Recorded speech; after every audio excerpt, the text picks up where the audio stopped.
Hello दोस्तों, नमस्कार। मैं Manoj Kumar Bhaskar knowledge career academy पे आपका हार्दिक स्वागत करता हूं। दोस्तों, नॉलेज कैरियर एकेडमी पे अब आज जो करंट अफेयर का जिस टॉपिक से पढ़ाया जा रहा है वो है आइस दृष्टि। आप देख सकते हैं ये यूपी पीसीएस के लिए सबसे इम्पोर्टेंट मैगजीन आती है। इसे बाइबल माना जाता है उत्तर प्रदेश पीसीएस में।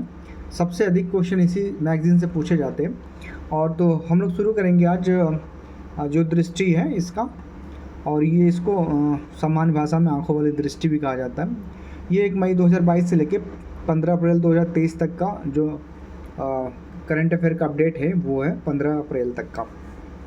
तो दोस्तों, पीसीएस में और आरओ में, या आप कह सकते हैं कि बीपीएससी 69 और उत्तराखंड पीसीएस, मध्य प्रदेश पीसीएस और हिंदी भाषाई जो राज्य हैं उनमें, और जो ऐसे भी भाषाई राज्य हैं जहाँ पे हमारा बस माध्यम चेंज होता है, इंग्लिश होता है या उनकी लैंग्वेज होती है, उसमें भी ये करंट अफेयर के टॉपिक पूछे जाते हैं।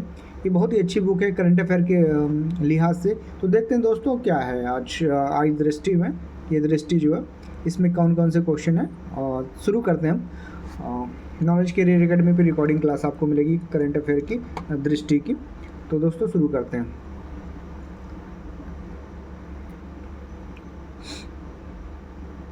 देखते हैं दोस्तों, आम आदमी पार्टी को राष्ट्रीय दल का दर्जा मिला है। तो दोस्तों सबसे ज़रूरी बात है कि आम आदमी पार्टी को राष्ट्रीय दल का दर्जा मिला है। तो राष्ट्रीय दल के दर्जा जो मिलता है उसके क्या पैरामीटर होते हैं ये देखते हैं दोस्तों।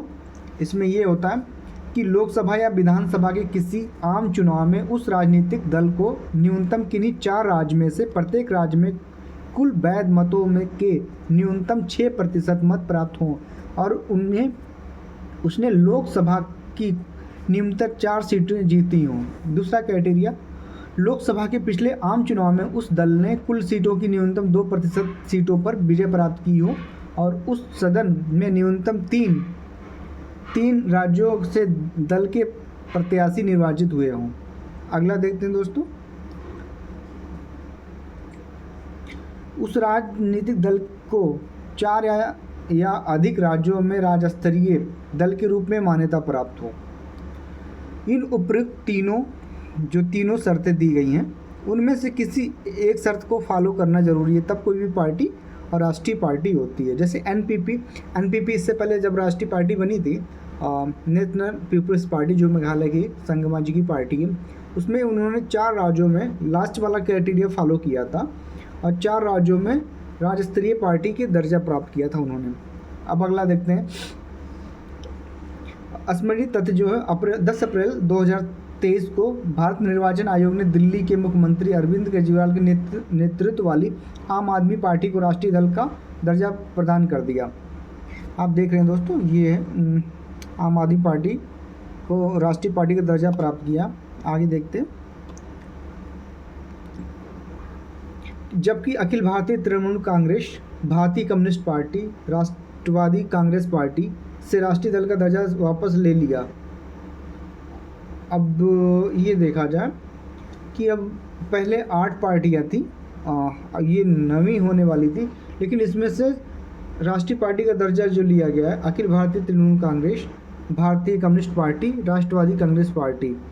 तो अब देखिए 8 पार्टियां पहले थी, अब ये 9वीं होनी चाहिए थी, लेकिन क्या हुआ, इसमें से 3 पार्टियों का दर्जा वापस ले लिया गया था। तो ये बहुत इंपॉर्टेंट है कि अखिल भारतीय तृणमूल कांग्रेस, भारतीय कम्युनिस्ट पार्टी तथा राष्ट्रवादी कांग्रेस पार्टी, तो 9 में से 3 निकल गई। अब कितनी तो टोटल राष्ट्रीय पार्टी बची, तो अब 6 बची। ये देखिए स्पष्ट लिखा हुआ, और कुल संख्या 6 बची है।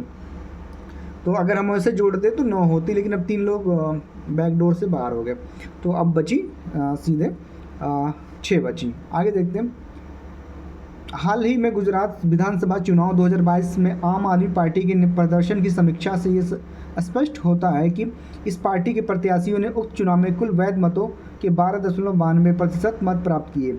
इसके अतिरिक्त गुजरात विधानसभा की कुल 182 सीटों में से आम आदमी पार्टी 5 सीटें जीतने में सफल रही।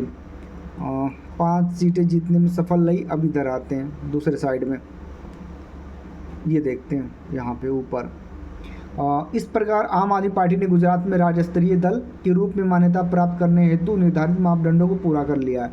ओके, आगे देखते हैं।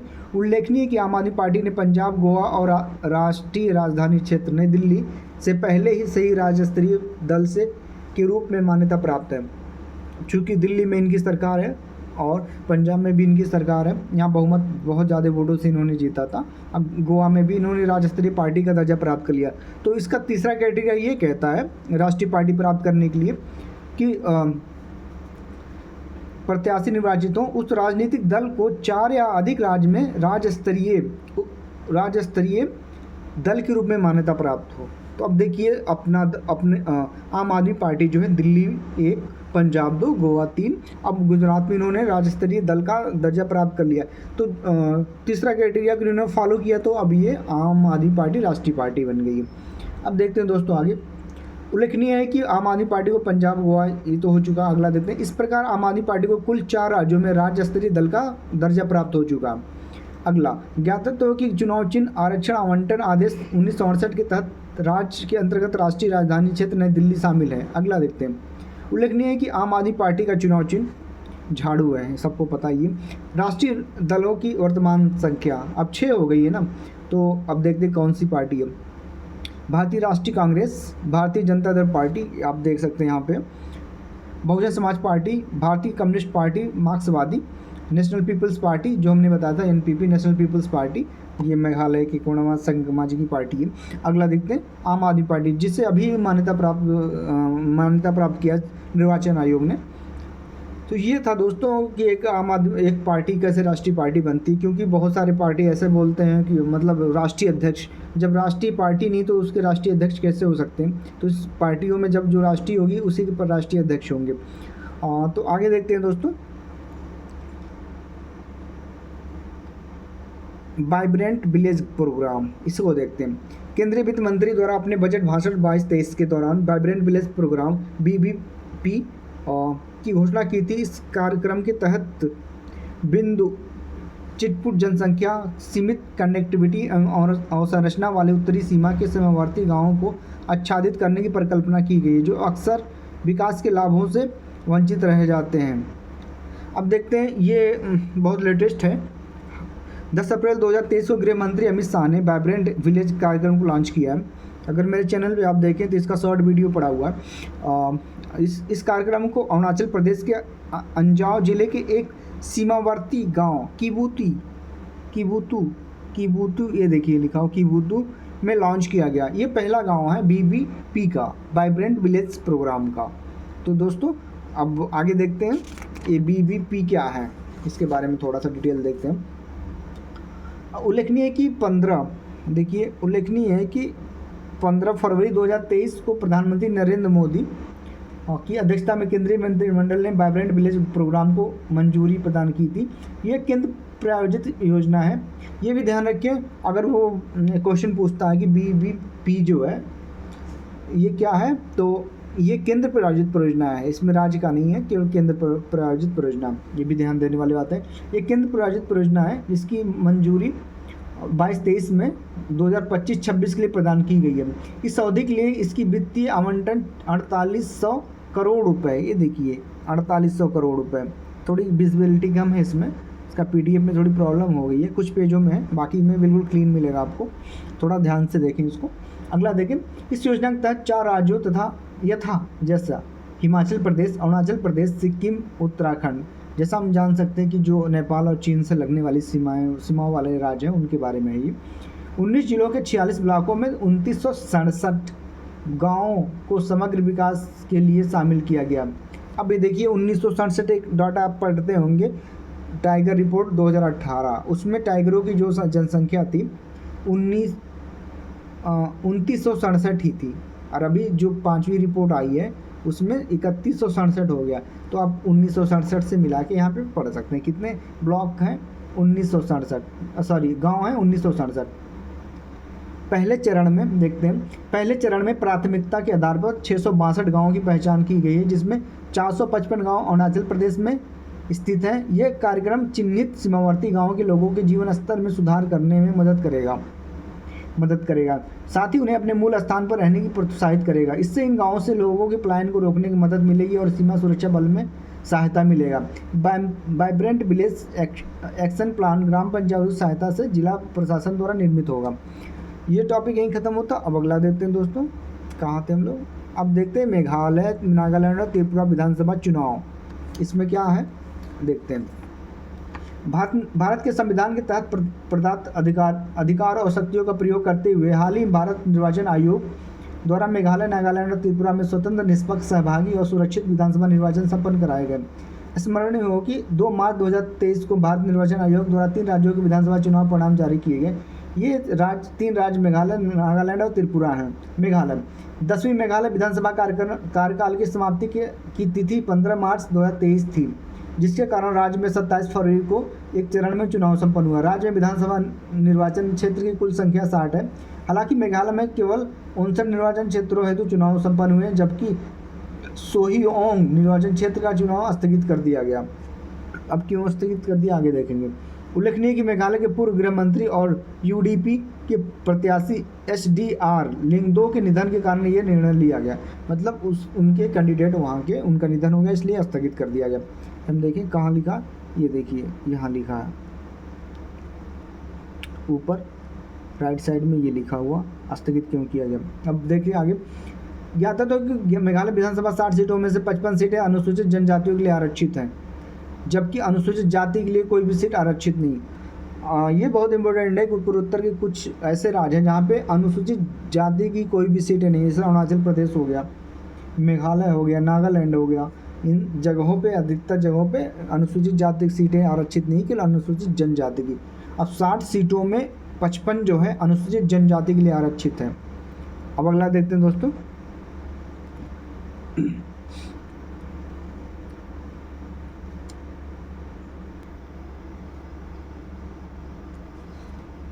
अगला देखते हैं। मेघालय विधानसभा निर्वाचन 2023 में 86.69% मतदान दर्ज किया गया। वर्ष 2018 के चुनाव की तुलना में इसमें 0.04% की वृद्धि दर्ज की गई है। चुनाव परिणाम के अनुसार मेघालय में कोनराड के संगमा, जो हमने बता दें एनपीपी, आप देख सकते हैं कोनराड के संगमा के नेतृत्व वाली नेशनल पीपल्स पार्टी सबसे बड़ी पार्टी के रूप में उभर कर सामने आई है। आगे देखते हैं। 7 मार्च 2023 को कोनराड के संगमा ने लगातार दूसरे कार्यकाल हेतु मेघालय के मुख्यमंत्री के रूप में शपथ ग्रहण किया। पीएम संगमा के पुत्र हैं कोनराड संगमा। आगे देखते हैं। प्रेसिडेंट, चूँकि अब बताते चलें आपको, एनपीपी जो राष्ट्रीय पार्टी है, अब राष्ट्रीय पार्टी बनी है, 8वीं राष्ट्रीय पार्टी थी, उसके जो संस्थापक थे पीएम संगमा थे, इनके पिताजी थे कोनराड संगमा के। अब आगे बताते चलें आपको कि प्रेस्टोन टाइनासांग तथा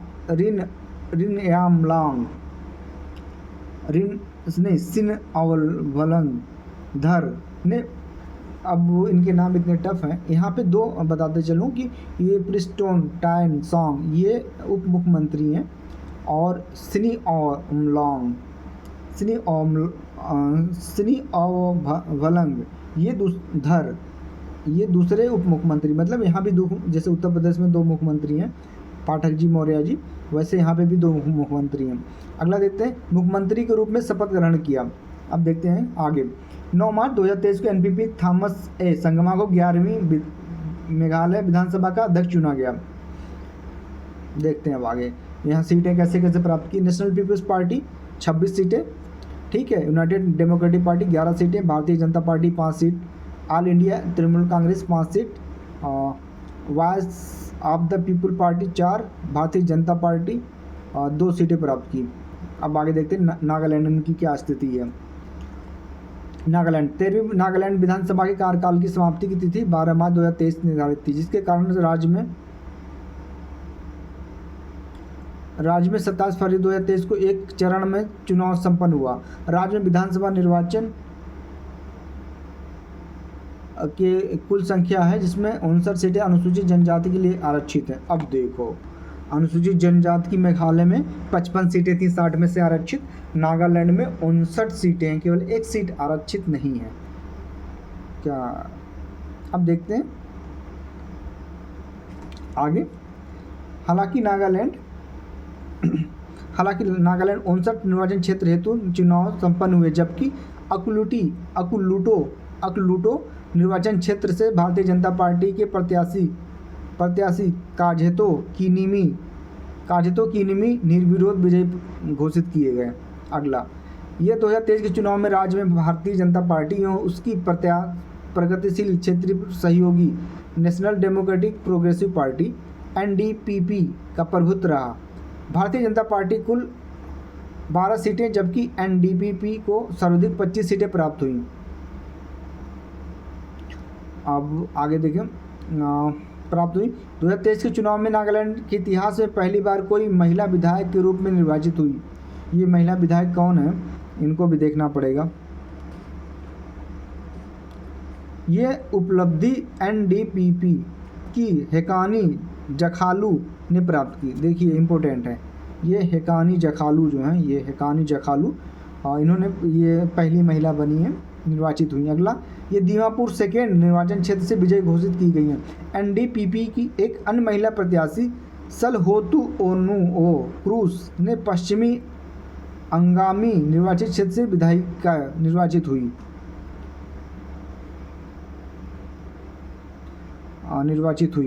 यहाँ पे निर्वाचित हुई। अगला देखते हैं, 7 मार्च 2023 को NDPP के नेता नेफ्यू रियो ने पाँचवा कार्यकाल हेतु नागालैंड के मुख्यमंत्री के रूप में शपथ लिया।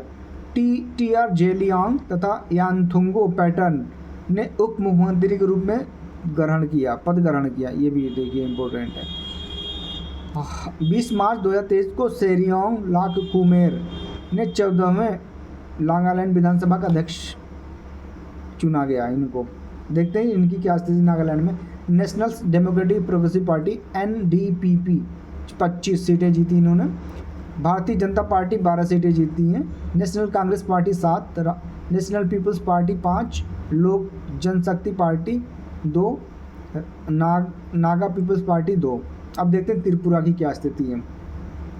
12वीं त्रिपुरा विधानसभा के कार्यकाल की समाप्ति की तिथि 22 मार्च 2023 निर्धारित की गई थी, जिसके कारण राज्य में 16 फरवरी 2023 को एक चरण में चुनाव संपन्न हुआ। उल्लेखनीय है, यहाँ पे आते हैं, यहाँ ऊपर 16 मार्च 2023 को चरण में संपन्न हुआ। अब देखते हैं, उल्लेखनीय त्रिपुरा में विधानसभा निर्वाचित क्षेत्र में कुल संख्या 60 है, जिसमें 10 सीटें अनुसूचित जाति के लिए तथा 20 सीटें अनुसूचित जनजाति के लिए आरक्षित हैं। 10 सीटें किसके लिए आरक्षित हैं? अनुसूचित जाति। 20 सीटें अनुसूचित जनजाति के लिए आरक्षित हैं। उन दोनों राज्यों में नागालैंड और आपका मेघालय में वहाँ पे नहीं आरक्षित थी अनुसूचित जाति के लिए, वहाँ केवल अनुसूचित जनजाति के लिए आरक्षित थी।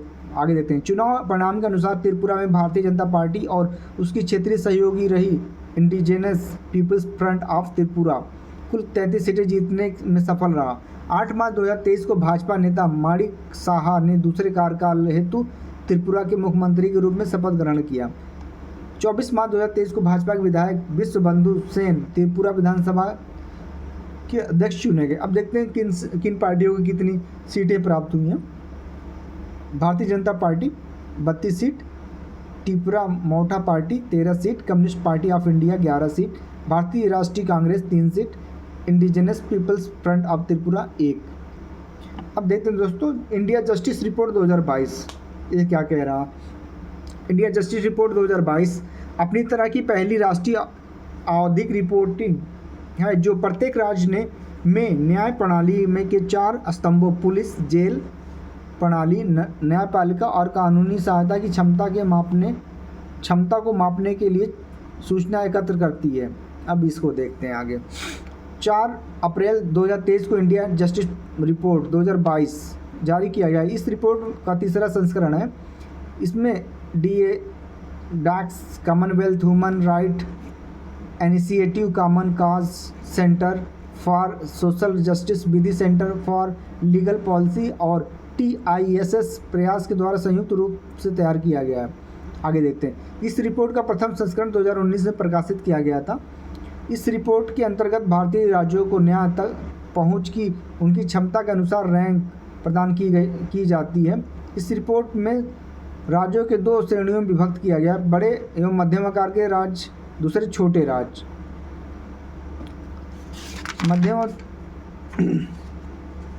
इन राज्यों को 102 संकेतों के आधार पर श्रेष्ठ घोषित किया गया है। अब ज़्यादा ना पड़े कि यहाँ पे देखते हैं ये रैंक किसका है। रैंक पहले जो मध्यम का था राज्य, जो मध्यम, अब यहाँ एक न्याय के 4 स्तंभों के आधार पर बड़े एवं मध्यम आकार के शीर्ष और अंतिम 3 राज्यों की रैंकिंग, मतलब ये शीर्ष है, फिर अंतिम 3 राज्यों की रैंकिंग। कर्नाटक पहले स्थान पे है, पुलिस में रैंक पहला है, ये देखते हैं पहले स्थान पे, तमिलनाडु दूसरे स्थान पे और तेलंगाना तीसरे स्थान पे। अब ये देखिए सबसे नीचे रैंक पे कौन है, देखिए सबसे नीचे रैंक पे है आपका उत्तर प्रदेश, फिर बंगाल, फिर बिहार, ये नीचे क्रम से है। अब अगला देखते हैं दोस्तों, ये ज़्यादा इम्पोर्टेंट नहीं है। एमवी गंगा बिलास विश्व का सबसे लंबा नदी क्रूज, ये इम्पोर्टेंट है दोस्तों, इसमें देखते हैं। राष्ट्रीय जलमार्ग अधिनियम 2016 वाटरवे अब 12 अप्रैल 2016 को लागू की हुआ था। देश में अंतर्देशीय जल परिवहन को बढ़ावा देने के उद्देश्य से इस अधिनियम के तहत 111 जल मार्गों, वर्तमान में 106 नए को राष्ट्रीय जलमार्ग घोषित किया गया है। देश के 24 राज्यों में विस्तृत इन राष्ट्रीय जलमार्गों की कुल लंबाई 20,275 किलोमीटर है। इन जलमार्गों में जल यातायात में वृद्धि तथा देश के आंतरिक भाग में पर्यटन की गंभीर संभावनाएं विद्यमान है। एमवी गंगा बिलास इसी क्रम में एक महत्वपूर्ण प्रयास है। ये क्या था, एमवी गंगा, थोड़ा सा देखते हैं दोस्तों। 13 जनवरी 2023 को प्रधानमंत्री नरेंद्र मोदी जी द्वारा वीडियो कॉन्फ्रेंसिंग के माध्यम विश्व के सबसे लंबे नदी क्रूज, ये कहाँ से शुरू हुआ था, ये इम्पोर्टेंट है। वाराणसी से हरी झंडी दिखाई, ठीक है, ये वाराणसी से हरी झंडी दिखाई और गया कहाँ तक। ये यात्रा 28 फरवरी 2023 को असम के डिब्रूगढ़ जिले के बोगीबिल में जाकर पूर्ण हुआ, मतलब बनारस, उत्तर प्रदेश बनारस से चला 13 जनवरी को और 28 फरवरी को डिब्रूगढ़ में बोगीबिल में जाके पूर्ण हुआ। ठीक है, अब थोड़ा सा और, ये न्यूनतम 3200 किलोमीटर की यात्रा रही, जिसमें भारत के साथ बांग्लादेश के कुछ क्षेत्रों की यात्रा शामिल रही। या ये है कि एमवी गंगा बिलास क्रूज यात्रा राष्ट्रीय जलमार्ग संख्या हल्दिया से प्रयागराज तथा राष्ट्रीय जलमार्ग संख्या 2 डुबरी से सदिया से होकर गुजरी। राष्ट्रीय जलमार्ग एक गंगा भागीरथी हुगली नदी प्रणाली से निर्मित है, जबकि राष्ट्रीय जलमार्ग 2 ब्रह्मपुत्र नदी प्रणाली से बना हुआ। आगे देखते हैं। साथ ही ये क्रूज यात्रा कोलकाता से डुबरी तक इंडो बांग्ला पोर्टुगाल मार्ग से होकर गुजरी। यह यात्रा कुल 27 नदी प्रणालियों से होकर गुजरी मैक्सिमम। बाप, ओहो। इस यात्रा में 20 धरोहर स्थल, राष्ट्रीय उद्यानों, नदी घाटों और बिहार में पटना, झारखंड से साहिबगंज, पश्चिम बंगाल में कोलकाता, बंगाल में ढाका, बांग्लादेश में ढाका और असम में गुवाहाटी सहित 50 पर्यटन स्थलों का भ्रमण शामिल था, जिससे भारत और बांग्लादेश की कला, संस्कृति, इतिहास और आध्यात्मिकता को भी समझने का अवसर मिला। एमवी गंगा बिलास से सभी विलासिता वाली सुविधाओं के साथ 3 डेक तथा 36 पर्यटकों की क्षमता वाले 18 स्वीट शामिल हैं। पहला यात्रा में स्विट्जरलैंड के 32 पर्यटक शामिल थे। गंगा बिलास क्रूज सेवा निजी संचालक मेसर्स आंतरा रिवर क्रूज द्वारा संचालित है। ज्ञात हो कि एमवी गंगा बिलास पोत की लंबाई 62.5 मीटर एवं चौड़ाई 12.8 मीटर है। इतना हो गया, इतना इम्पोर्टेंट है। अब आगे देखते हैं। केरल उच्च न्यायालय क्षेत्रीय भाषा में निर्णय देने वाला पहला उच्च न्यायालय है। ये देखते हैं। संविधान की 8वीं अनुसूची में संविधान द्वारा मान्यता प्राप्त 22 भाषाएं, क्षेत्रीय भाषाओं का उल्लेख है, जो कि अधोलिखित है। असमिया, बंगला, बोडो, बंगाली, बोडो, डोगरी, गुजराती, कन्नड़, कश्मीरी, कोंकणी, मैथिली, मणिपुरी, मराठी, हिंदी, नेपाली, उड़िया, पंजाबी, संस्कृत, संताली, सिंधी, तमिल, तेलुगु, उर्दू, मलयालम। उल्लेखनीय है कि हाल ही में भारत के मुख्य न्यायाधीश DY चंद्रचूड़ ने सर्वोच्च न्यायालय और उच्च न्यायालय के निर्णय को क्षेत्रीय भाषाओं में प्रकाशित करने पर जोर दिया।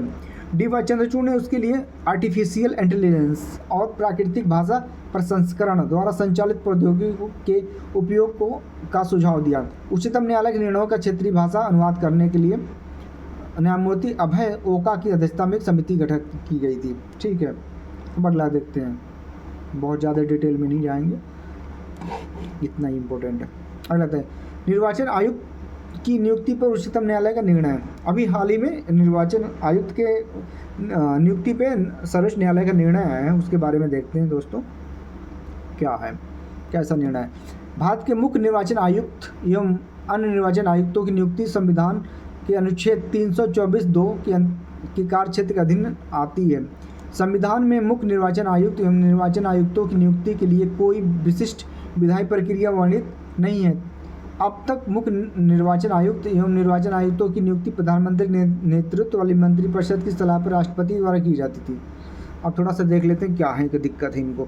2 मार्च 2023 को उच्चतम न्यायालय की जांच संसदीय संवैधानिक पीठ ने अपने एक ऐतिहासिक निर्णय में मुख्य निर्वाचन आयुक्त और निर्वाचन आयुक्तों की नियुक्ति के संबंध में अहम फैसला सुनाया। न्यायालय ने अपने निर्णय में ये कहा कि मुख्य निर्वाचन आयुक्त एवं निर्वाचन चुनाव आयुक्तों की नियुक्ति एक समिति की सिफारिश पर राष्ट्रपति द्वारा की जाएगी। अब देखते हैं आगे। मुख्य निर्वाचन आयुक्त एवं अन्य चुनाव आयुक्तों की नियुक्ति 3 सदस्यीय उच्च स्तरीय समिति की सिफारिश पर राष्ट्रपति द्वारा की जाएगी, जिसमें प्रधानमंत्री लोकसभा में विपक्ष के नेता तथा भारत के मुख्य न्यायाधीश शामिल होंगे। मतलब प्रधानमंत्री होंगे, लोकसभा में विपक्ष के नेता होंगे, लोकसभा के होने चाहिए, यहाँ लोकसभा में नहीं, लोकसभा के विपक्ष के नेता, भारत के मुख्य न्यायाधीश शामिल होंगे। आगे, लोकसभा में विपक्ष का नेता उपलब्ध न होने पर सबसे अधिक जनप्रतिनिधियों वाले विपक्षी दल का नेता इस समिति का सदस्य होगा। ये इंपॉर्टेंट है। आगे देखते हैं। जब तक संसद संविधान के अनुच्छेद 324(2) के अधीन कोई विधि न बना लेती तब तक उपयुक्त दिशा निर्देश प्रभावी रहेंगे। आगे, 5 सदस्यीय संविधान पीठ की अध्यक्षता न्यायमूर्ति के एम जोसेफ ने की। पीठ के अन्य सदस्यों में न्यायमूर्ति अजय रस्तोगी, न्यायमूर्ति अनिरुद्ध बोस, न्यायमूर्ति ऋषिकेश रॉय, न्यायमूर्ति सी.टी. रवि कुमार शामिल थे। अब अगला देखते हैं।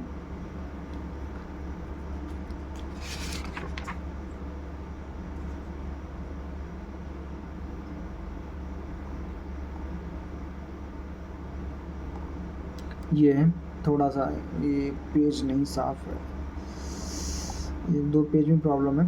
हुबली जंक्शन में विश्व का सबसे लंबा रेल प्लेटफॉर्म बना। अब ये हुबली बना तो थोड़ा सा बस ये हुबली की बात होगी, क्योंकि हुबली में बहुत ज़्यादा, ये कर्नाटक का एक जंक्शन है हुबली, जो गोरखपुर के बाद, पहले गोरखपुर रेलवे स्टेशन था, उसकी लंबाई सबसे अधिक थी, लेकिन अब हुबली, जिसे प्रधानमंत्री मोदी जी ने इसका उद्घाटन किया था, ये 1507 मीटर है। ये भी देख लें, यहाँ पे थोड़ा प्रिंट नहीं सही है, देखिए ये 1507 मीटर, वो 1300 कुछ था जो गोरखपुर का था, वो 1300 कुछ किलोमीटर का, 1300 कुछ मीटर का था, ये 1507 मीटर का, इतना ध्यान रखिए इधर। हाँ 1300, देखिए 1366.33 मीटर का था, यहीं पे दिया है, और हुबली का 1507 है। ये इंपॉर्टेंट है, सबसे बड़ा स्टेशन बना। अब आगे देखते हैं।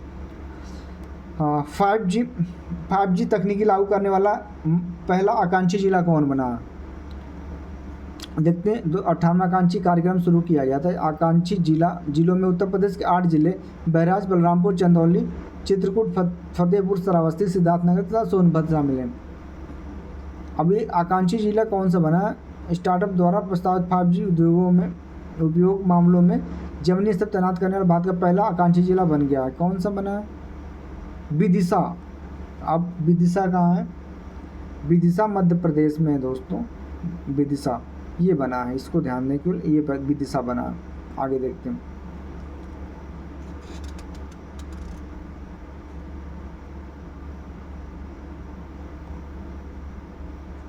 PDF सही है, 1-2 पेज में प्रॉब्लम है दोस्तों, क्षमा चाहते हैं इसके लिए।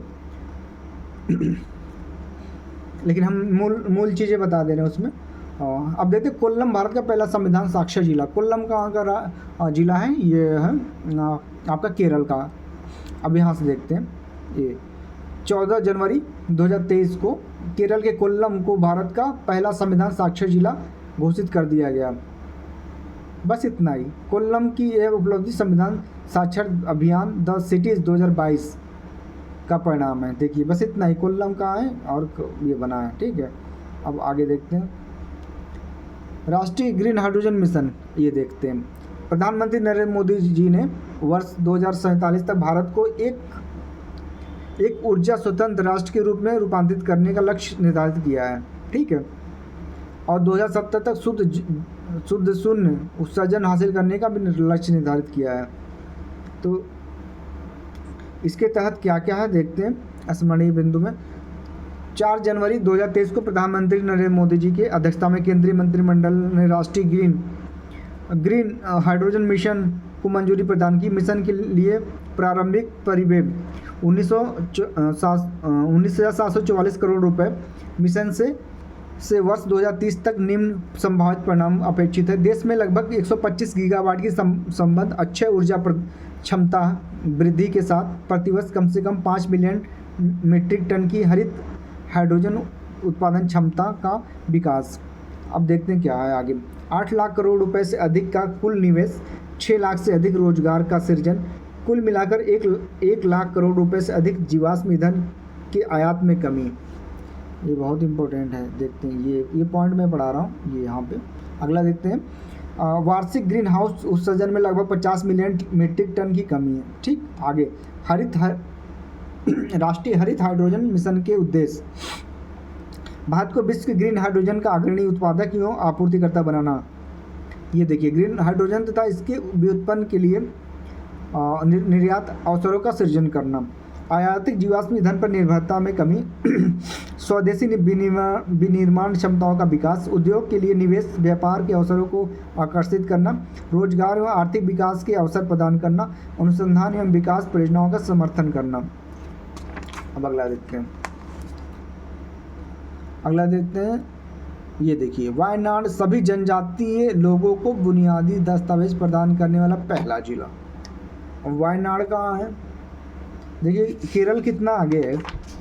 पहले था कोल्लम, भारत का पहला संविधान साक्षर जिला, ठीक है। फिर वायनाड भी वही है केरल में। अब देखते हैं अनुसूचित जनजाति समुदाय संबंधित सभी नागरिकों को बुनियादी दस्तावेजों की उपलब्धता सुनिश्चित करने के उद्देश्य से Akshay big campaign for the document digitisation ABCD नामक अभियान केरल के वायनाड जिला प्रशासन द्वारा, यहाँ के वायनाड को आप जानते होंगे, वायनाड से ही राहुल गांधी जी लोकसभा सीट जीतते थे वायनाड से। इन दस्तावेजों को डिजिलॉकर के माध्यम से डिजिटलीकृत किया गया है, जिसमें भौतिक दस्तावेजों के खोने या नष्ट होने की स्थिति में लाभार्थी उन्हें आसानी से प्राप्त कर सकेंगे, ठीक है। ये सब वो है, ये पढ़ लीजिएगा आप लोग, बहुत ज़्यादा। भारत की सबसे लंबी एस्केप टनल,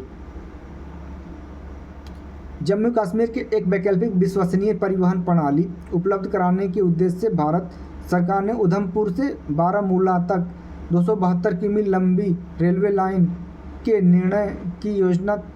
दोस्तों एक चीज़ और भी बताते चले, ये जो PDF है ये आपको हमारे टेलीग्राम चैनल पे आपको नॉलेज कैरियर एकेडमी पे मिल जाएगा। आप सर्च करके वहाँ पे लॉगिन करके आप कर सकते हैं। नॉलेज कैरियर एकेडमी जो है मैं इसको अपलोड कर दूँगा उस पर, नॉलेज कैरियर एकेडमी टेलीग्राम पे, आप वहाँ से PDF प्राप्त कर सकते हैं। हाँ तो दोस्तों शुरू करते हैं। उधमपुर के बारामूला तक 272 किमी लंबी रेलवे लाइन के निर्माण की योजना तैयार है और ये रेलवे लाइन कश्मीर घाटी के शेष भारत से जोड़ेगी। इस रेलवे लाइन का निर्माण Udhampur Srinagar Baramulla rail link project के तहत किया जा रहा है, ठीक है। तो ये है इतना। अब आगे देखते हैं।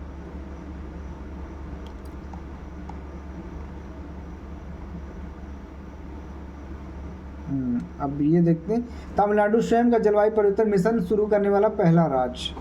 इसमें कुछ नहीं पढ़ना है, बस ये एक लाइन का याद कर लेना है कि तमिलनाडु स्वयं का जलवायु परिवर्तन मिशन शुरू करने वाला भारत का पहला राज्य है, बस, ठीक। अब आगे बढ़ते हैं। इधर भी PDF की प्रॉब्लम। धर्मदम भारत का पहला पूर्ण पुस्तकालय निर्वाचन क्षेत्र। अब देखिए धर्मदम विधानसभा क्षेत्र, ओके विधानसभा क्षेत्र है। केरल के कुन्नूर जिले, केरल का देखिए कितना 3 रिकॉर्ड बनाया है अभी 3 पेज में 3 रिकॉर्ड बना है केरल का। अब मैं फिर से एक बार बता दूं कौन कौन से रिकॉर्ड बना है। कोल्लम भारत का पहला संविधान साक्षर जिला। दूसरा वायनाड सभी जनजातीय लोगों को बुनियादी दस्तावेज प्रदान करने वाला पहला जिला। अब यहाँ पे धर्मदम भारत का पहला पूर्ण पुस्तकालय निर्वाचन क्षेत्र, ये कन्नूर का है। 140 विधानसभा क्षेत्रों में से एक है। केरल विधानसभा चुनाव 2021 में मार्क्सवादी कम्युनिस्ट पार्टी के पिनराई विजयन विधायक के रूप में निर्वाचित हुए थे यहाँ से, कन्नूर से। ठीक है, बस इतना ही पढ़े। अब अगला देखते हैं।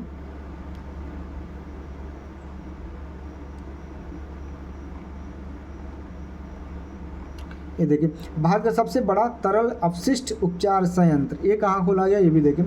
तरल अपशिष्ट वर्षा जल अपवाह और मानव गतिविधियों से उत्पन्न जल का दूषित रूप है। इसे सीवेज भी कहा जाता है। इसे आमतौर पर घरेलू सीवेज, औद्योगिक सीवेज और तूफान सीवेज में वर्गीकृत किया जाता है। हालांकि इस तरल सीवेज में लगभग 99% हिस्सा घरेलू सीवेज का होता है। अब यहाँ पे बस देख लें थोड़ा सा, ये कौन सा है 18 जनवरी 2023 को तिरुपति नगर निगम आंध्र प्रदेश ने फाइटोरिड तकनीकी पर आधारित देश का सबसे बड़ा तरल अपशिष्ट संयंत्र लगाया। ये कहाँ पे लगा है? विनायक सागर झील के पास। ये देखिए सबसे ज़रूरी क्या है, तिरुपति नगर निगम। बस हमें इतना सा मतलब है। आगे देखते हैं।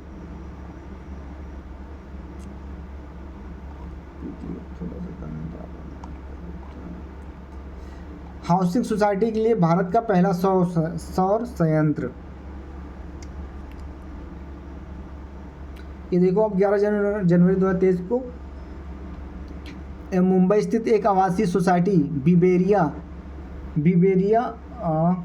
बिबेरिया कंडोमिनियम की मध्य एक समझौता हस्ताक्षरित किया गया। यह समझौता उपर्युक्त आवासीय सोसाइटी को स्वच्छ ऊर्जा की आपूर्ति संबंधित है। ठीक है ये। अब अगला देखते हैं। केरल देश का पहला पूर्ण डिजिटल बैंकिंग। अब देखिए चौथा पहला हासिल किया है, पहला स्थान, चौथे में भी। डिजिटल बैंकिंग किसी भी व्यक्ति को बैंक शाखा से व्यक्तिगत रूप से उपस्थित हुए बिना 24/7 मतलब 24 घंटे सेवा शुरू करी। 7 जनवरी 2023 का है। ये भी इम्पोर्टेंट है। बस इतना ही है। कौन सा जिला है, कौन सा राज्य है, तो वो केरल है। अगला देखते हैं। स्मार्ट कार्यक्रम। स्मार्ट का विस्तारित रूप है scope for the mainstreaming ayurvedic research in teaching professional. ये स्मार्ट कार्यक्रम शुरू किया गया है। जनवरी 2023 को देश में आयुर्वेदिक क्षेत्र में अनुसंधान एवं विकास को बढ़ावा देने हेतु स्मार्ट कार्यक्रम प्रारंभ किया गया। ठीक, अब अगला देखते हैं। सामाजिक प्रगति सूचकांक 2022 भारत के राज्य एवं जिले। थोड़ा सा देखते हैं। 2014 में इंस्टीट्यूट फॉर कम्पिटिटिवनेस भारत ने सोशल प्रोग्रेसिव इम्परेटिव के साथ मिलकर सामाजिक प्रगति भारत नामक एक पहल लॉन्च की थी। 2017 में इंस्टीट्यूट द्वारा सामाजिक प्रगति सूचकांक भारत के राज्य नामक रिपोर्ट लॉन्च किया था। सामाजिक प्रगति सूचकांक के अंतर्गत सामाजिक प्रगति के निम्न 3 आयामों को राज्य और जिलों के प्रदर्शन के आकलन पे किया जाता है। पहला है बुनियादी मानवीय आवश्यकताएं। दूसरा है रहन सहन के बेहतर तरीकों के आधार। आप यहाँ देख सकते हैं, ये 3 है। बुनियादी मानवीय आवश्यकताएं, रहन सहन के बेहतर तरीकों के आधार, अवसर, तीसरा अवसर। तो ये हैं सारी चीज़ें। अब इसमें पहला स्थान किसका है? पंडिचेरी का, दूसरा लक्षद्वीप का, तीसरा गोवा का, और लास्ट में कौन है? केरल। और नीचे से कौन है? केंद्र शासित प्रदेशों की क्या स्थिति है? पहले स्थान पे जम्मू कश्मीर है, दूसरे स्थान पे पंजाब है, तीसरे स्थान पे दादरा नगर हवेली है, नीचे से अंडमान निकोबार है। अब देखते हैं सबसे खराब स्थिति किसकी है। ये है मध्य प्रदेश, उड़ीसा और उत्तर प्रदेश की। ये तो बहुत ही खराब स्थिति है इनकी। अब देखते हैं आगे। कुछ PDF में प्रॉब्लम। नमामि गंगे पहल को संयुक्त राष्ट्र की मान्यता। देखते हैं दोस्तों, ये नमामि गंगे कार्यक्रम एवं एकीकृत संरक्षण मिशन, जिसे जून 2014 में केंद्र सरकार द्वारा फ्लैगशिप कार्यक्रम के रूप में अनुमोदित किया गया था। इस कार्यक्रम में 2 मुख्य उद्देश्य हैं। पहला है राष्ट्रीय गंगा नदी गंगा में प्रदूषण का प्रभावी उपशमन, राष्ट्रीय नदी गंगा का संरक्षण और पुनरुद्धार। ये है 2 चीज़ें। इसको संयुक्त राष्ट्र संघ ने मान्यता दिया है। अब अगला देखते हैं, गुजरात और हिमाचल प्रदेश के चुनाव। ये हैं दोस्तों, इसको थोड़ा बढ़िया से पढ़ेंगे। गुजरात की 14वीं विधानसभा के कार्यकाल की समाप्ति की तिथि 18 फरवरी 2023 को निर्धारित थी, जबकि हिमाचल प्रदेश 13वीं विधानसभा कार्यकाल की समाप्ति की तिथि 8 जनवरी 2023 को निर्धारित की जा रही थी। भारत निर्वाचन आयोग द्वारा जारी अधिसूचना के तहत गुजरात में नई विधानसभा गठन के लिए 2 चरणों में, जबकि हिमाचल प्रदेश विधानसभा चुनाव के लिए 1 चरणों में मतदान करवाने की घोषणा की गई। गुजरात में प्रथम चरण के निर्वाचन हेतु मतदान 1 दिसंबर 2022 को, जबकि द्वितीय चरण के चुनाव मतदान 5 दिसंबर 2022 को संपन्न हुआ, जबकि हिमाचल प्रदेश के विधानसभा चुनाव हेतु मतदान 12 नवंबर 2022 को संपन्न हुआ। आगे देखते हैं, संसदीय एवं विधानसभा निर्वाचन क्षेत्रों के परिसीमन आदेश 2008 के अनुसार गुजरात विधानसभा में कुल 182 सीटें हैं, जिनमें 13 सीटें अनुसूचित जातियों के लिए तथा 27 सीटें अनुसूचित जनजातियों के लिए आरक्षित हैं। गुजरात विधानसभा चुनाव 2022 के कुल 64.33% मतदान हुआ। 8 दिसंबर 2022 को गुजरात विधानसभा चुनाव 2022 के परिणाम घोषित किए गए। परिणाम के अनुसार सत्तारूढ़ भारतीय जनता पार्टी को राज्य विधानसभा में एक बार पुनः बहुमत की प्राप्ति हुई। गुजरात विधानसभा चुनाव में यह भाजपा की लगातार 7वीं जीत थी। उल्लेखनीय, गुजरात में भाजपा सर्वप्रथम मार्च 1995 में सत्ता में आई थी। वर्ष 2002 में चुनाव में कुल 182 सीटों में से भाजपा को 156 सीटों पर विजय प्राप्त हुई थी। ये गुजरात विधानसभा चुनाव के इतिहास में किसी एक पार्टी द्वारा सर्वाधिक सीटें जीतने का रिकॉर्ड है। आगे देखते हैं, 2022 के चुनाव माध्यम से गुजरात की राजनीति में आम आदमी पार्टी का प्रवेश हुआ। राज्य में पहली बार चुनाव लड़ते हुए आम आदमी पार्टी 5 सीटें जीतने में सफल रही। 12 दिसंबर 2022 को भूपेंद्र पटेल ने गुजरात के मुख्यमंत्री के रूप में शपथ ग्रहण लिया। 20 दिसंबर 2022 को बनासकांठा जिले के थराद निर्वाचन क्षेत्र से भारतीय जनता पार्टी के विधायक शंकर चौधरी नवगठित 15वीं गुजरात विधानसभा के अध्यक्ष चुने गए। अब भी चुन लिए गए। आगे देखते हैं, सीटें कितनी मिली है। भारतीय जनता पार्टी 156 सीटें, भारतीय राष्ट्रीय कांग्रेस 17 सीटें, आम आदमी पार्टी 5 सीटें, समाजवादी पार्टी 1 सीटें, निर्दलीय 3। ये रहा इनका टोटल था। तो अब बस इतना ही काफ़ी है। आगे देखते हैं, हिमाचल प्रदेश। अच्छा है, थोड़ा सा ही देख लें। 11 दिसंबर 2022 को नादौर हमीरपुर निर्वाचन गुजरात का था। अच्छा, यहाँ पे छूट गया थोड़ा, हिमाचल प्रदेश का भी देखते चलें। संसदीय विधानसभा निर्वाचन क्षेत्र के परिसीमन आदेश इतना 68 सीटें हैं। 17 सीटें अनुसूचित जाति के लिए, 3 सीटें अनुसूचित जनजाति के लिए।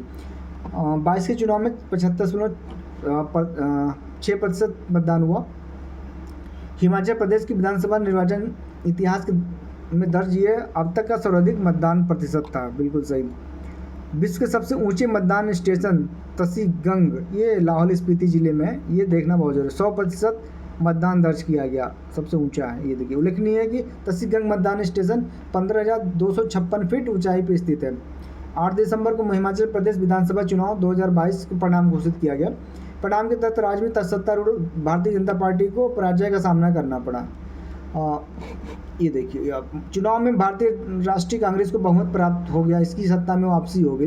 उल्लेखनीय है कि हिमाचल प्रदेश में दशकों से यह परंपरा कायम है कि प्रत्येक निर्वाचन में सत्तारूढ़ दल को विपक्ष में बैठने का जनादेश मिलता है। 11 दिसंबर 2022 को नादौन हमीरपुर निर्वाचन क्षेत्र से भारतीय राष्ट्रीय कांग्रेस के विधायक सुखविंदर सिंह सुक्खू ने हिमाचल प्रदेश के नए मुख्यमंत्री के रूप में शपथ लिया। कहाँ से? हमीरपुर, नांदौन जिला है, नांदौन विधानसभा क्षेत्र, हमीरपुर जिला, हिमाचल प्रदेश। जबकि मुकेश अग्निहोत्री ने उप मुख्यमंत्री का शपथ ग्रहण किया। आगे देखते हैं क्या क्या सीटें इनको मिली हैं, ये भी देखना बहुत जरूरी है।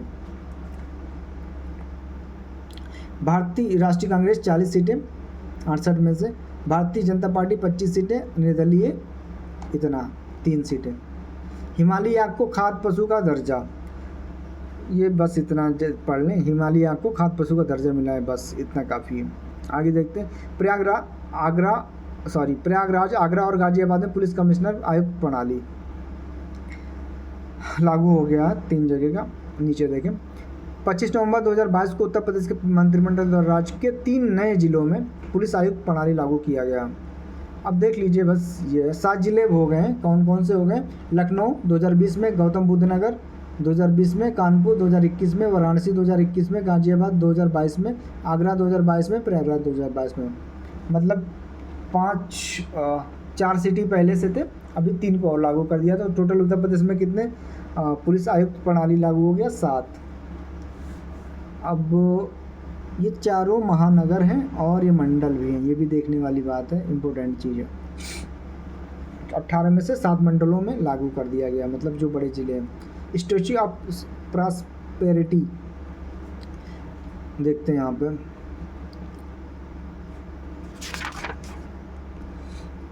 कैंप गोंडा विजयनगर साम्राज्य के अधीन 16वीं शताब्दी की एक सामंतवादी शासक थे। इन्हें इस स्थानीय रूप से नाड प्रभु कैंप गोंडा के नाम से जाना जाता है। इन्हें आधुनिक बेंगलोर का संस्थापक माना जाता है। इन्होंने क्या किया देखते हैं। 11 नवंबर 2022 को प्रधानमंत्री नरेंद्र मोदी ने बेंगलुरु में श्री नाड प्रभु कैंप गोंडा की प्रतिमा का अनावरण किया। बहुत अच्छी बात है ये। अब इसमें स्टैच्यू ऑफ प्रॉस्पेरिटी नवंबर याद रखें और ऊंचाई इनकी याद रखें 108 फीट, बस इतना ही काफ़ी है। स्टैच्यू ऑफ यूनिटी 182 फीट है और ये 108 फीट। 108 फीट याद रखें, बस इतना ही पूछेगा और इससे ज़्यादा नहीं पूछेगा। आगे देखते हैं। ये सब चीज़ें कुछ नहीं पूछेगा इसमें से, ये फालतू की चीज़ें। आगे देखते हैं। उत्तर प्रदेश का पहला ईट राइट पर स्टेशन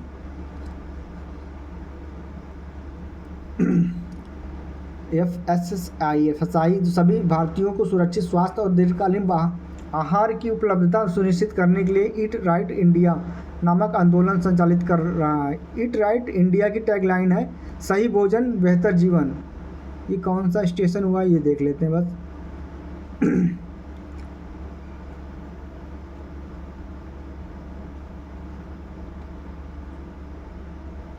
दौरान ये देखिए प्रयागराज रेलवे स्टेशन, ये है 7 नवंबर 2022 को प्रयागराज रेलवे स्टेशन को भारतीय खाद्य संस्करण संरक्षा और मानवीय प्राधिकरण हेतु ईट राइट स्टेशन का प्रमाण पत्र दिया। किसको? प्रयागराज रेलवे स्टेशन, बस इतना इम्पोर्टेंट है।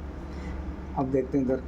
प्रधानमंत्री भारतीय जन उर्वरक परियोजना एक राष्ट्र एक उर्वरक, ये कब लॉन्च किया गया? यूरिया के बारे में यहाँ देख लेते हैं, बस यहाँ पे स्मृति तत्व में 17 अक्टूबर 2022 को प्रधानमंत्री नरेंद्र मोदी जी ने प्रधानमंत्री भारतीय जन उर्वरक परियोजना एक राष्ट्र एक उर्वरक लॉन्च शुभारंभ किया। भारतीय यूरिया बैग भी लॉन्च किया। कब? 17 अक्टूबर 2022 को। अब आगे देखते हैं।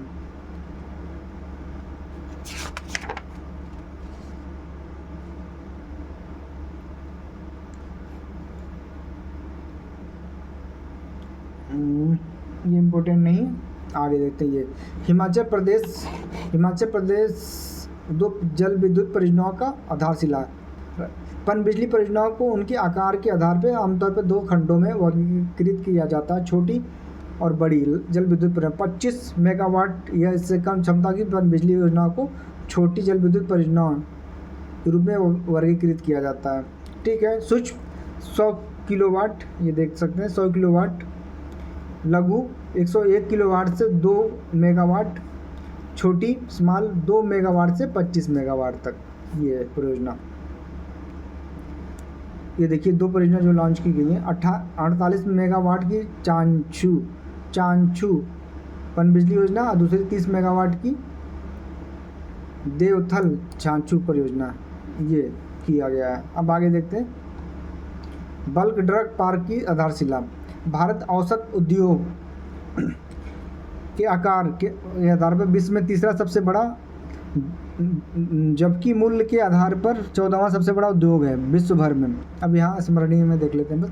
13 अक्टूबर 2022 को प्रधानमंत्री नरेंद्र मोदी द्वारा हिमाचल प्रदेश में ऊना बल्क ड्रग पार्क की आधारशिला रखी गई। कहाँ रखी गई? ऊना में। बस इतना पढ़ते हैं। मुडरा पहला 24/7 ऊर्जा संचालित गांव। इसके स्मरणीय में देखते हैं। हाँ, यहाँ देखते हैं। 9 से 11 अक्टूबर 2022 के मध्य प्रधानमंत्री नरेंद्र मोदी जी द्वारा गुजरात का दौरा किया गया। इस यात्रा के दौरान मोढेरा को भारत का पहला 24 घंटे सौर ऊर्जा संचालित गांव घोषित किया गया। प्रधानमंत्री ने मोढेरा स्थित सूर्य मंदिर में हेरिटेज लाइटिंग का भी उद्घाटन किया। इस प्रकार यह मंदिर भारत का पहला ऐसा विरासत स्थल बन गया है जो पूर्णतः सौर ऊर्जा से संचालित है। सूर्य मंदिर और पूरे गांव को सौर ऊर्जा के माध्यम से संचालित करने वाली यह अपनी तरह की पहली परियोजना है। ठीक है, इतना पढ़ते हैं। अब आगे देखते हैं। स्वच्छता ही सेवा 2022 और सुजलाम 1.0 तथा 2.0 अवार्ड, ये किसको दिया गया देखते हैं। ये 2 अक्टूबर 2022 को स्वच्छ भारत मिशन 2022 के आधार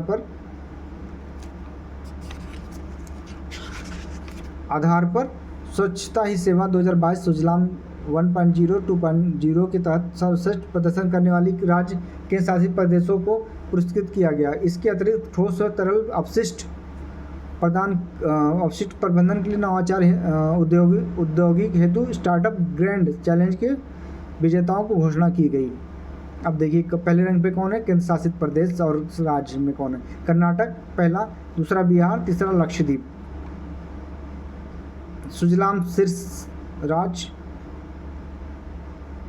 ये स्वच्छता सेवा में था। कर्नाटक पहला, बिहार दूसरा, लक्षद्वीप 3। और सुजलाम में पहला मध्य प्रदेश, दूसरा महाराष्ट्र, तीसरा तेलंगाना। और सुजलाम 2 में कर्नाटक पहला, तेलंगाना दूसरा, उड़ीसा तीसरे स्थान पे। ये हो गया। अब ये देखिए स्टार्टअप ग्रैंड चैलेंज, इसमें पहला गंदला जल प्रबंधन में हरियाणा, जिला परिषद भिवानी। जैविक अपशिष्ट प्रबंधन कर्नाटक और अगारगोनियम innovation private limited. Govardhan galvanizing organic bio agro resources धन में Maharashtra. Carbon loops private limited Tamil Nadu. Clean energy tech solution LLP। Plastic अपशिष्ट प्रबंधन में Gujarat. Sultech design labs private limited Tamil Nadu. HVA chemical solution private limited. अब देखते हैं आगे। स्वच्छ सर्वेक्षण ग्रामीण 2022, इसमें क्या है? अक्टूबर 2022 को स्वच्छ भारत मिशन 2022 के अवसर पर स्वच्छ सर्वेक्षण 2022 रिपोर्ट जारी किया गया। ये सर्वेक्षण पेयजल एवं स्वच्छता विभाग द्वारा पूर्ण किया जा गया है। सर्वेक्षण में देश भर के 33 राज्य के केंद्र शासित प्रदेशों, 3 केंद्र शासित प्रदेश चंडीगढ़, दिल्ली और लक्षद्वीप को छोड़ के 709 जिलों, 17,579 गाँवों को शामिल किया गया। देश भर के 33 राज्य केंद्र शासित प्रदेशों की समग्र रैंकिंग में उत्तर प्रदेश स्कोर 694.74 का 18वां स्थान है। कौन सा स्थान है उत्तर प्रदेश का? 18वां। जबकि बिहार स्कोर 377.80 में 32वां स्थान है। अब देखते हैं पहले स्थान पे कौन है? तेलंगाना है। दूसरे स्थान पे हरियाणा। तीसरे स्थान पे तमिलनाडु। ये है 3 बड़े राज्य। 30 लाख से अधिक जिनकी जनसंख्या। अब देखें 30 लाख से कम जनसंख्या वालों में पहला अंडमान निकोबार, दूसरा दादरा नगर हवेली और सिक्किम। फिर देखें शीर्ष जिले भिवानी हरियाणा, जगितियान तेलंगाना, निजामाबाद। स्वच्छ सर्वेक्षण 2022 ये क्या? राष्ट्रपति द्रौपदी मुर्मू ने स्वच्छ सर्वेक्षण 2022 के परिणाम घोषित किए। इसके साथ ही स्वच्छ भारत मिशन शहरी 2 की प्रथम वर्षगांठ को मनाया गया। स्वच्छ सर्वेक्षण 2022 में 4,354 शहरों का आकलन किया गया, जिसमें से 62 छावनी और 91 गंगा किनारे बसे शहर नगर शामिल है। इस प्रकार इस प्रकार स्वच्छ सर्वेक्षण 7वां संस्करण विश्व का सबसे बड़ा शहरी सर्वेक्षण बन गया है। देखते हैं अस्मरणीय में क्या है। स्वच्छ सर्वेक्षण 2022 में जो पहला स्थान मिला उसे हम देख लेते हैं, बस यही है। पहले स्थान पे इंदौर मध्य प्रदेश, दूसरा सूरत, तीसरा नवी मुंबई। ठीक है, जो आइए यहाँ पे देखते हैं 5 शहर 1 से 10 लाख जनसंख्या वालों में। पहला तिरुपति आंध्र प्रदेश, दूसरा है मैसूर कर्नाटक, तीसरा है नई दिल्ली। इसी श्रेणी में ईटानगर अरुणाचल प्रदेश अंतिम स्थान मिला है। शीर्ष 5 राज्य 100 शहरी स्थानीय निकायों से कम, 100 शहरी स्थानीय निकायों से अधिक। पहला त्रिपुरा, मध्य प्रदेश, झारखंड, छत्तीसगढ़। ये अगला देखते हैं दोस्तों, भारत पर्यटन सांख्यिकी 2022।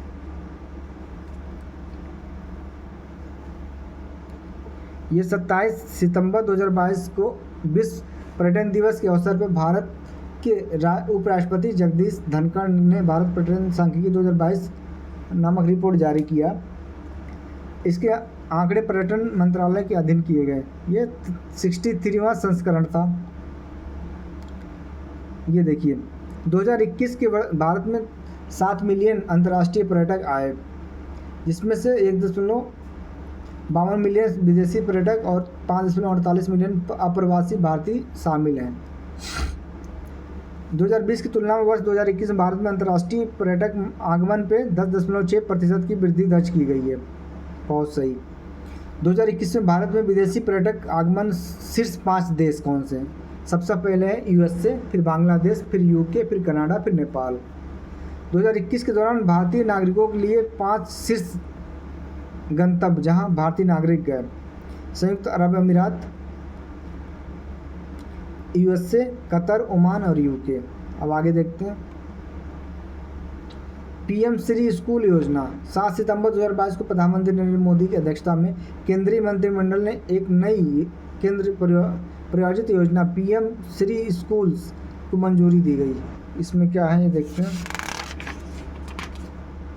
इस योजना की कार्यकाल 5 वर्षों की अवधि 22-23 से 26-27 के दौरान किया जाना प्रस्तावित है। पीएम श्री स्कूल छात्रों के संज्ञानात्मक विकास के लिए है। अब आगे देखते हैं यहाँ से। पीएम श्री स्कूल देश भर के 14,500 से अधिक स्कूलों के विकास के लिए एक नई योजना है। कितने स्कूलों के लिए? अब इसमें क्या क्या होगा ये देखते हैं। इसके तहत केंद्र सरकार, राज्य केंद्र शासित प्रदेश सरकार, स्थानीय निकायों द्वारा संबंधित कुछ चयनित मौजूदा स्कूलों को सुदृढ़ बनाया जाएगा। अगला देखते हैं क्या। ये स्कूल आदर्श नमूना स्कूलों के रूप में कार्य करेंगे और राष्ट्रीय शिक्षा नीति 2020 के सभी घटकों को प्रदर्शित करेंगे। साथ ही अपने निकटवर्ती अन्य स्कूलों को मार्गदर्शन परामर्श प्रदान करेंगे। पीएम श्री स्कूल को ग्रीन स्कूलों के रूप में विकसित किया जाएगा। इसके तहत पर्यावरण अनुकूलन पहलुओं जैसे सौर पैनलों, एलईडी लाइट्स, प्राकृतिक खेती युक्त पोषण वाटिका, अपशिष्ट प्रबंधन इत्यादि को शामिल किया जाएगा। तो ये है दोस्तों श्री स्कूल का। अब अगला देखते हैं। नमस्ते योजना। नमस्ते योजना क्या है यहाँ से देखते हैं हम लोग। 17 अगस्त 2022 को केंद्र सरकार द्वारा नमस्ते योजना को लॉन्च किया गया। नमस्ते का पूर्ण रूप है मशीनीकृत स्वच्छता पारिस्थितिकी तंत्र के लिए राष्ट्रीय कार्रवाई। ये एक केंद्रीय क्षेत्र की योजना है। ये योजना सामाजिक न्याय एवं अधिकारिता मंत्रालय और आवासन एवं शहरी कार्य मंत्रालय की एक संयुक्त पहल है। ये दोनों मंत्रालयों को याद करना पड़ेगा, सामाजिक न्याय और शहरी एवं कार्य मंत्रालय, आवास एवं शहरी कार्य मंत्रालय। इसमें क्या, नमस्ते योजना के अंतर्गत पहले चरण में 500 शहरों को, अमृत शहरों को कवर करते हुए को शामिल किया जाएगा। इस योजना को 360 करोड़ रुपए के परिव्यय के साथ 4 वर्षों 2022-23 से लेकर 25-26 को अवधि के लिए अनुमोदित किया जाएगा। तो यही सारी चीज़ें हैं। अब अगला देखते हैं दोस्तों। ये देखिए मंडला आ गया, मंडला मध्य प्रदेश। मंडला पहला कार्यात्मक रूप से साक्षर जिला। अब यहाँ देखते हैं 15 अगस्त 2022 को मध्य प्रदेश के आदिवासी बहुल जिला मंडला कार्यात्मक रूप से पूर्ण साक्षर जिला घोषित किया गया है। ज्ञातव्य हो कि ज्ञातव्य हो कि इस उपलब्धि के साथ मंडला भारत का पहला कार्यात्मक रूप से साक्षर जिला बन गया है। बस इतना इम्पोर्टेंट है और ज़्यादा पढ़ने की ज़रूरत नहीं इसमें। स्माइल 75, यहाँ स्मरणीय में आके सीधे पढ़ लेते हैं। 12 अगस्त 2022 को स्माइल 75 पहल का शुभारंभ किया गया दिल्ली से। केंद्र सरकार ने स्माइल योजना के अंतर्गत शिक्षा भिक्षावृत्ति में संलग्न व्यक्ति के व्यापक पुनर्वास की उप योजना को कार्यान्वित करने के लिए 75 नगर निकायों की पहचान की गई है। इसे ही स्माइल 75 पहल माना गया है।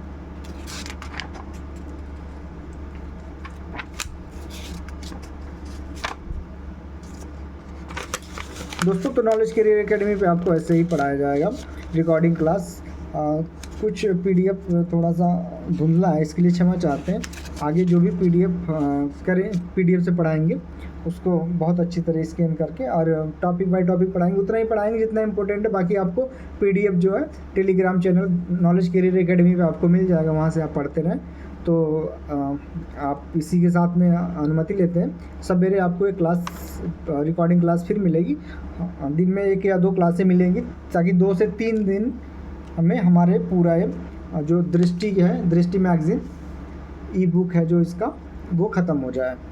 नमस्कार दोस्तों, अलविदा। अगर आपको टॉपिक पसंद आए तो चैनल को लाइक सब्सक्राइब जरूर करें और नॉलेज कैरियर एकेडमी जो है आप वहाँ पे जाके टेलीग्राम पे आप पीडीएफ प्राप्त कर सकते हैं। धन्यवाद दोस्तों।